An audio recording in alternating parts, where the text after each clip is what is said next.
Hello friends, કેમ છો? બધા મજામાં? જય શ્રી કૃષ્ણ. તો આજે છે રજત જયંતિનો પહેલો દિવસ અને રજત જયંતિ શું છે તો અમારા ગામમાં જે વેરાઈ માતાનું મંદિર છે એ મંદિરને બનાવે 25 વર્ષ પૂરા થઈ ગયા છે. એટલે એની માટે જે એની રજત જયંતિ ઉજવે છે. એટલે 25 વર્ષ પૂરા થઈ જાય તો રજત જયંતિ એની ઉજવે છે. 50 પૂરા થશે તો સુવર્ણ જયંતિ ઉજવવાની હોય એ રીતે રજત જયંતિ ઉજવીએ છીએ. આજે રજત જયંતિનો પહેલો દિવસ છે. દિવાળી પછી વચ્ચે 2-3 દિવસ ગેપ હતી ને આવી રજત જયંતિ ચાલુ થાય છે. 3 દિવસનો પ્રસંગ છે. 7, 8, 9 અને બધું ગોઠવેલું છે. દિવસે અલગ પ્રોગ્રામ છે, રાત્રે અલગ પ્રોગ્રામ છે, બધા ઘણા બધા પ્રોગ્રામ છે. તો જોતા રહેજો. છોકરાઓને ભાઈઓને બધાને થીમ છે, કાકાઓને બધાને કે સેમ જ ઝબ્બા પહેરવાના. 3 દિવસ બધાને સેમ ઝબ્બા છે.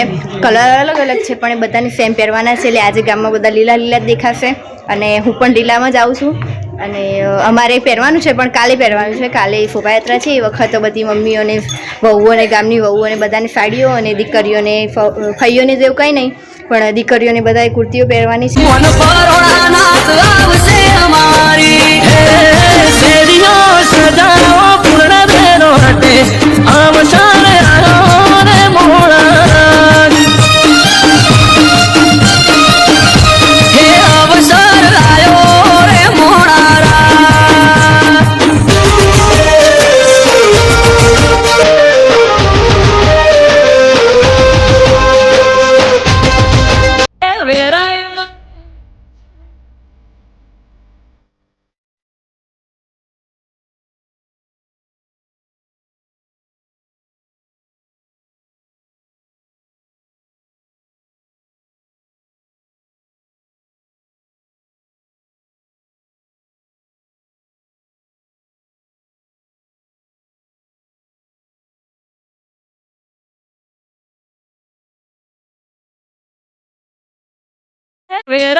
Kau kanan mana?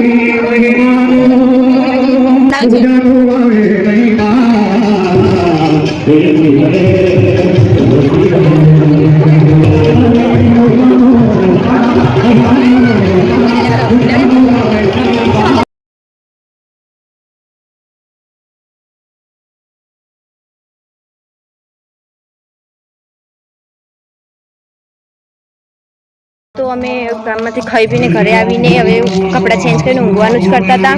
અને એટલામાં પછી ફોન આવ્યો કે દીકરીઓને 2 ભાઈઓને બધાને જે ભેટ આપવાની છે લેવા માટે ગામમાં આવો. એટલે ફરી પાછા જે કપડાં પહેર્યા હતા એ પણ ચેન્જ કરીને ફરી બીજા કપડાં પહેરીને ગામમાં આવી ગયા છીએ ગિફ્ટ લેવા. તો તમને ત્યાં જઈને બતાવું શું ગિફ્ટ આપે છે, શું નહીં આપતા. જોઈએ ત્યાં છીએ. અને એની વચ્ચે માને જો કોઈ તારી સાથે બતાવો ને એવું એ મારા પાસે એટલે બાપા 95 આસપાસ હશે બરાબર ને. તો પછી દિલીપભાઈ આપણે 27 તારીખ પણ કરજો 100 વર્ષ ઉજવવાના માની કૃપા સાહેબ યહાં બચ્ચા બચ્ચા રામ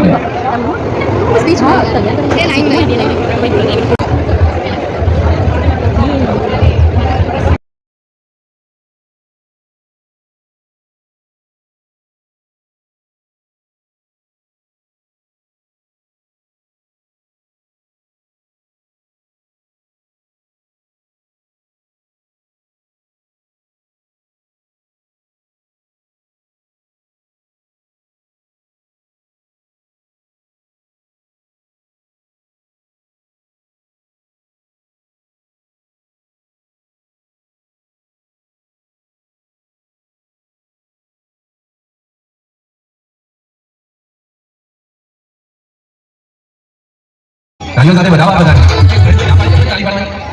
એક જગ્યાએ પ્રોગ્રામ કરતો તો 2 દી પહેલા 1.5 કલાક તાળી ફાળો કીધું કોઈ ગામ તાળી કો ફાળે મેં સરપંચ બોલાવીને મેં ગામ તાળી કેમ ના પાડતું પણ કે જે બી તમારો રોજનો ધંધો રહ્યો તમે વારી ઘડીએ તાળીઓ પડાવો પછી આદત પડી જાય તો જો કોઈ ટકો નહીં પડે ઘટાડો આપણા તાળીઓ કે મારા પૈસા તાળીઓ કરે તાળીઓ સાથે વધાવા બધા તાળી ફાળો એક જગ્યાએ પ્રોગ્રામ કરતો તો 2 દી પહેલા 1.5 કલાક તાળી ફાળો કીધું કોઈ ગામ તાળી કો ફાળે મેં સરપંચ બોલાવીને પછી મેં કીધું ગામ તાળી કેમ ના પાડતું પણ કે જે બી તમારો રોજનો ધંધો રહ્યો તમે વારી ઘડીએ તાળીઓ પડાવો ને પછી આદત પડી જાય તો જો કોઈ ટકો નહીં પડે કરતા રહો આપતા તાળીઓ તે મારા દિલીપભાઈ શર્માની પાસે તાળીઓ કરે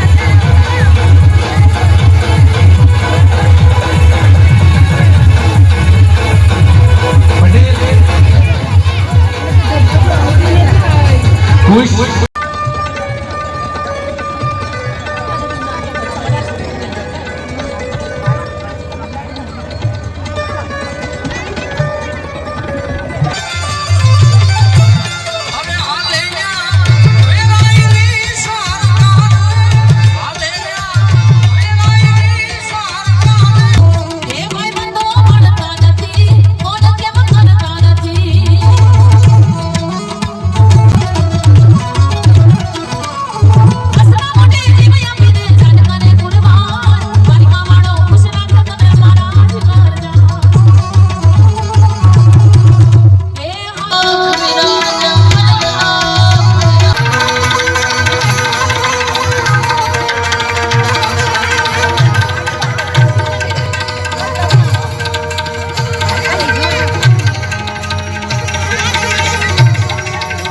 રજત જયંતિનો બીજો દિવસ અને ગઈકાલ રાત્રે ડાયરો હતો એટલે કે પહેલા દિવસે રાત્રે ડાયરો હતો અને ડાયરામાં રાત્રે 2-2:30 વાગ્યા હતા એટલે એના લીધે સવારમાં થોડા મોડા ઉઠ્યા હતા તો બી 7 વાગે ઉઠી ગયા હતા કારણ કે આજે શોભાયાત્રા છે અને આજે શોભાયાત્રા છે અને શોભાયાત્રામાં જવાનું છે આખા ગામની શોભાયાત્રા કાઢવાની છે અને તેના પછી બપોરે માતાજીની મૂર્તિમાં પ્રાણ પૂજવાના છે અને સાંજે પછી ફરી પાછું માતાજીની પ્રાગટ્યની જે આખી કથા કહેવાય એમની ગાથા કહેવાય એ નાટક સ્વરૂપે અને ડાન્સ સ્વરૂપે રજૂ કરવાની છે તો એ જોવા માટે ફરી પાછું જવાનું છે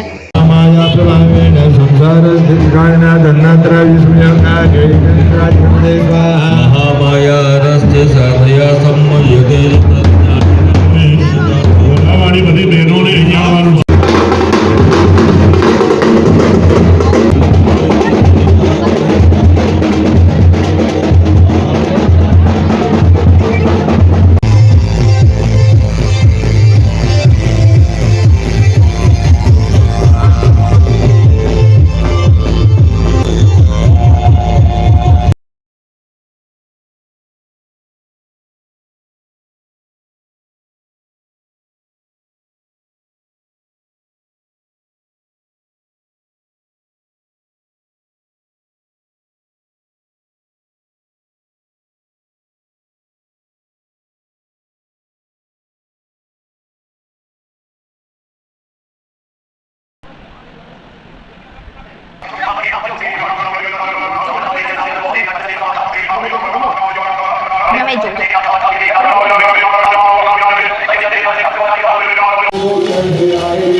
કેમ છો બધા મજામાં? જય શ્રી કૃષ્ણ. તો આજે છે રજા જયંતિનો ત્રીજો દિવસ અને આજે બધા થોડા હમણાં મોડા ઉઠ્યા છે કારણ કે કાલ રાતે માતાજીની પ્રાગટ્યની બધું જે નાટક ને વિધિ ને એવું બધું જે કથા હતી એનું નાટક સ્વરૂપે ડાન્સ સ્વરૂપે બધું બતાવવાનું હતું. એમાં સ્ટેજ પર બધાએ ગામની દીકરીઓએ ગામની વહુએ બધાએ ગરબાને એવું કર્યા હતા અને એમની આખી કથા સંભળાવી હતી નાટક સ્વરૂપે.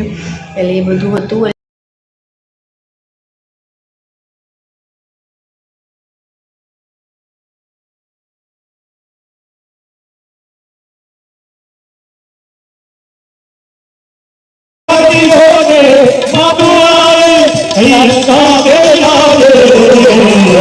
તારા દ્વારે મારે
આજે મારે એને